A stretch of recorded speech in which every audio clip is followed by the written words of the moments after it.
She couldn't see the faces staring at her, but she could feel their silence. A blind black woman, standing on a busy street corner, just trying to cross. Then came the sound, sharp, sudden, a crack that froze the crowd. Her only guide, her cane, snapped in half by a man wearing a badge. No warning. No reason. Just power. And prejudice. But what he didn't know was who she truly was, or the storm that would follow once the truth came out. Because this wasn't just cruelty, it was the moment that changed everything. For most people, mornings meant routine. For Angela Brooks, they meant resilience. A blind black woman who refused to let the world dim her spirit, she started each day with quiet strength, white cane in hand, head held high, moving through a world that often pretended not to see her.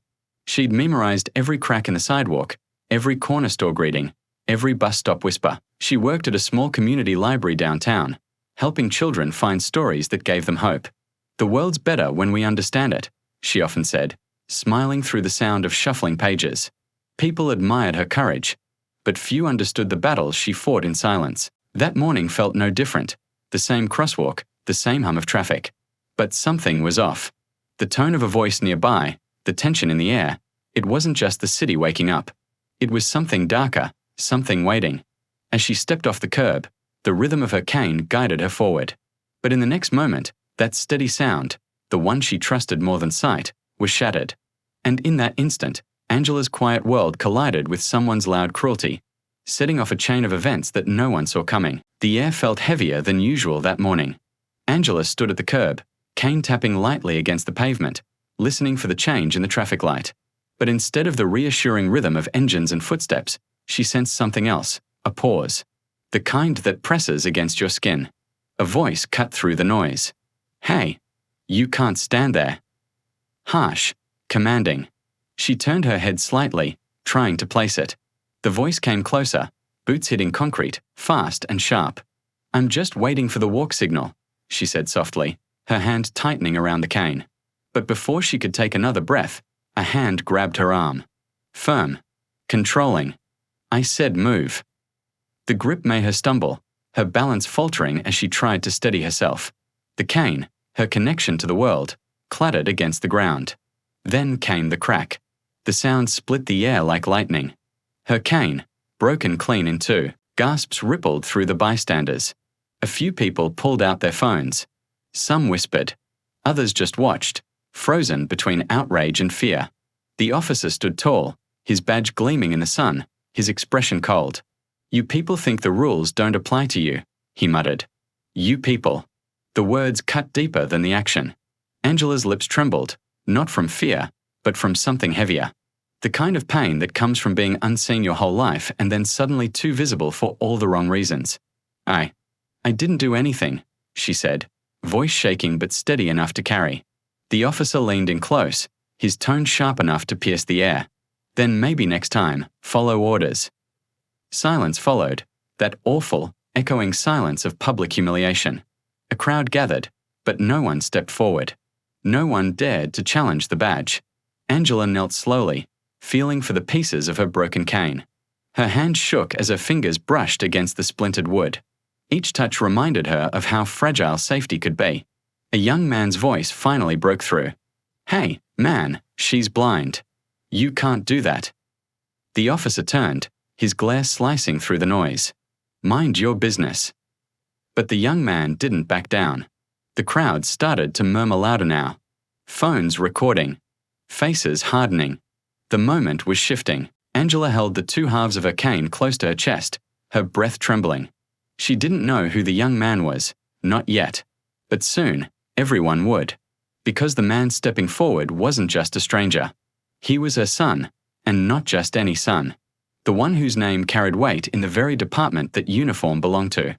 The tension thickened as he moved closer, his eyes locked on the officer who'd crossed a line that couldn't be erased.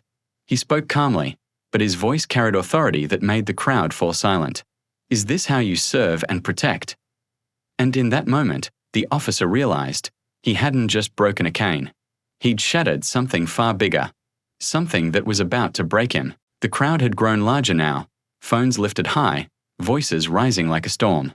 The officer's jaw tightened as Angela's son, Detective Marcus Brooks, stepped forward. The same department. the same badge. But right now, they were on opposite sides of a line that divided more than uniforms. "Step back," the officer barked, his hand hovering near his holster. Marcus didn't flinch. His voice was low but carried a weight that silenced the crowd. "That woman you just assaulted is my mother." The words hung in the air, sharp, electric. The officer blinked, the color draining from his face. The murmurs in the crowd turned to gasps. Cameras zoomed in. Someone whispered, "He's a cop." Angela stood trembling, clutching the broken cane. She couldn't see the faces, but she could feel the shift, the power dynamic cracking open in real time. Marcus stepped closer, his tone steady but burning with quiet rage. "You broke her cane. Because you thought you could. Because she couldn't fight back. Because she couldn't see you." The officer's hand twitched nervously. Sweat beaded at his temple. I didn't know. That's the problem," Marcus interrupted. "You never see us. Not until the world's watching." The sirens faded, but the echoes of that day didn't. Within hours, the video spread across every platform. Millions watching, millions judging, millions feeling that familiar ache of recognition. The officer was suspended, an investigation launched, and statements made. But Angela knew justice was never as simple as headlines.